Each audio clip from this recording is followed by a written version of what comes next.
ನಾವು ಚಿಕ್ಕಬಳ್ಳಾಪುರ ಜಿಲ್ಲೆಯಲ್ಲಿರ್ತಕ್ಕಂಥ ಶಿವನ ಸ್ಟ್ಯಾಚ್ಯೂ ಈಶಾ ಟೆಂಪಲ್ಗೆ ಹೋಗಿದ್ವಿ.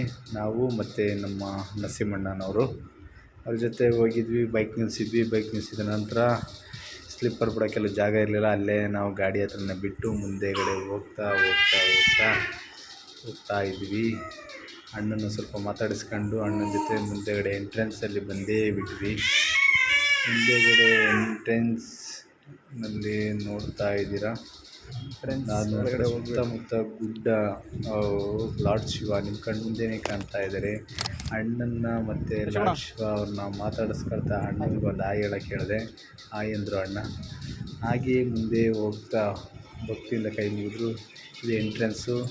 ಅಕ್ಕಪಕ್ಕದಲ್ಲಿ ಎಂಟ್ರೆನ್ಸಲ್ಲೇ ತುಂಬ ಸುಮಾರು ಅಂಗಡಿಗಳಿದೆ.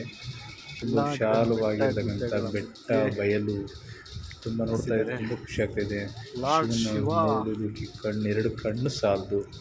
ತುಂಬ ಅಂದರೆ ತುಂಬ ಖುಷಿ ಆಯಿತು ಈ ಜಾಗಕ್ಕೆ. ಮುಂಚೆ ಹೋಗಿದ್ವಿ, ಇದಕ್ಕೆ ಮುಂಚೆ ನೋಡಿ ಎಲ್ಲ ಕಡೆ ಕನ್ಸ್ಟ್ರಕ್ಷನ್ ನಡೀತಾ ಇದೆ. ಎಲ್ಲ ಕಡೆ ತುಂಬ ಕಡೆ ಕೆಲಸ ನಡೀತಾ ಇದೆ. ಇದೆಲ್ಲ ಕೆಲಸ ನೋಡಿ. ಅದು ಶಿವನ ಮುಂದೆಗಡೆ ನಂದಿ ಇದೆ.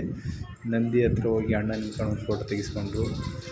ಅಣ್ಣಂದು ಫೋಟೋ ಆದ ನಂತರ ಪಕ್ಕದಲ್ಲೇ ಶಿವನ ತ್ರಿಶೂಲ ಇದೆ. ತ್ರಿಶೂಲ ತುಂಬ ಸುಮಾರು ದೊಡ್ಡದಾಗಿತ್ತು. ಅದನ್ನು ಒಂದು ಸರಿ ನೋಡಿ ನಂದಿ ಶಿವನ ಹತ್ರ ಒಂದು ಸರಿ ಅಣ್ಣ ಫೋಟೋ ತೆಗೆಸ್ಕೊಂಡ್ರು. ತದನಂತರ ಹಾಗೆ ಶಿವನ ಒಂದು ಫೋಟೋವನ್ನು ತೆಕ್ಕೊಂಡ್ವಿ. ಕೊನೆಯದಾಗಿ ತುಂಬ ಇಷ್ಟು ಸುಮಾರು ಉದ್ದ ಇದೆ ಇದು ತ್ರಿಶೂಲ ಶಿವನ. ಈ ಮೇಲ್ಗಡೆ ಎಷ್ಟು